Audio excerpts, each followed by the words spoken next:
حضرت عمر رضی اللہ تعالیٰ عنہ حضرت حذیفہ بن یمان سے پوچھ رہے ہیں کہ مجھے یہ بتا دو، رسول کریم صلی اللہ علیہ وسلم منافقین کی فہرست تمہیں بتا رکھی ہے، تو ذرا دیکھو میرا نام تو نہیں ہے اس میں۔ جس کو یہ کہہ دیا گیا کہ عمر جنت میں ہے، حضور نے اپنے زبان مبارک سے فرما دیا کہ میں نے اے عمر تمہارا جنت میں تمہارا محل دیکھا ہے، اور میرا دل چاہتا تھا کہ اس میں داخل ہو جاؤں، اندر جا کے اس کو دیکھوں، لیکن مجھے تمہاری غیرت یاد آ گئی، اس وجہ سے میں اس کے اندر نہیں گیا کہ عمر بڑا غیرت مند ہے، اس لیے میں نہیں گیا۔ یہ کانوں سے سنا حضرت عمر نے کہ میرا جنت پہ محل دیکھا ہے رسول اللہ صلی اللہ علیہ وسلم، لیکن اس پر خشیت کا یہ عالم کہ حضرت حذیفہ سے پوچھ رہے ہیں کہ دیکھنا یہ منافقین کی فہرست میں میرا نام تو نہیں۔ اللہ اکبر کبیر۔ کیوں کہ پتہ نہیں اس وقت تو رسول کریم صلی اللہ علیہ وسلم نے یہ فرما دیا تھا، لیکن کہیں بعد میں مجھ سے کوئی غلطی نہ ہو گئی ہو، بعد میں مجھ سے کوئی ایسی حرکت سرزد نہ ہو گئی ہو۔ اور ایک اتنی پیاری بات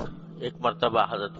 فاروق اعظم رضی اللہ تعالیٰ عنہ نے فرمائی، حضرت ابو موسیٰ اشعری رضی اللہ تعالیٰ عنہ فرمایا کہ اے ابو موسیٰ یہ بتاؤ کہ اگر ہمارے ساتھ کچھ ایسا معاملہ ہو جائے اللہ تعالیٰ کی طرف سے کہ جو کچھ ہم نے رسول کریم صلی اللہ علیہ وسلم کے حیات طیبہ میں جو کچھ نیکیاں کی، جو اعمال ہم نے کیے، وہ تو ہمارے پکے ہو جائیں۔ رسول کریم صلی اللہ علیہ وسلم کے زمانے میں آپ کی حیات طیبہ میں آپ کی موجودگی میں ہم نے جو نیکیاں کی ہیں وہ تو ہمارے لیے پکی ہو جائیں، اور آپ کے بعد ہم نے جو اعمال کیے ہیں ان میں اللہ تعالیٰ ہمیں برابر سرابر چھوڑ دے، برابر سرابر چھوڑ دے۔ کیا مانا کہ نہ اس پر کوئی ثواب ہو اور نہ ہم سے جو کچھ غلطیاں ہوئی ہو ان کے اوپر کوئی عذاب ہو، تو کیا تم اس کو پسند کرو گے کہ حضور اقدس صلی اللہ علیہ وسلم کے زمانے کی نیکیاں تو پکی ہو جائیں، یعنی ان کا اجر اللہ تعالیٰ ہمیں عطا فرمائے، اور آپ کے بعد جو زندگی گزری ہے ہماری تو اس میں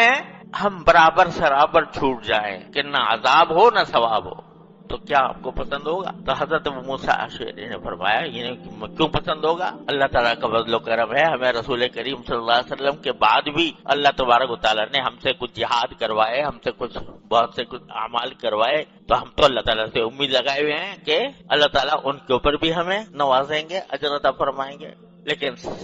جواب میں حضرت فاروق اعظم نے فرمایا میں تو اس پر راضی ہوں کہ جو کچھ رسول اللہ صلی اللہ علیہ وسلم کے زمانے میں ہم سے ہوا وہ پکا ہو جائے اور اس پر اللہ تعالیٰ ثواب دے دے اور بعد میں برابر سرابر چھوڑ۔ کیا مطلب کہ پتہ نہیں رسول کریم صلی اللہ علیہ وسلم کے زمانے میں آپ نے تو کہہ دیا تھا کہ عمر جنت میں ہے، آپ نے کہہ دیا تھا کہ میں نے محل دیکھا ہے، لیکن آپ کے بعد کہیں مجھ سے کچھ ایسی غلطی نہ ہو گئی ہو کہ جس کی بنا پر میں عذاب کا مستحق ہوں، اس واسطے ڈر رہے ہیں۔ یہاں تک کہ مرض وفات میں جب زخمی ہو گئے اور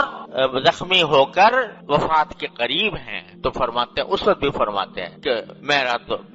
مجھے تو اللہ تعالیٰ اگر برابر سرابر چھوڑ دے، برابر سرابر چھوڑ دے، یعنی نہ کوئی اجر عطا فرمائے اور نہ کسی غلطی پر مواخذہ فرمائے، تو میں اس پر راضی۔ یہ مقام عظمت کا اور یہ مقام خشیت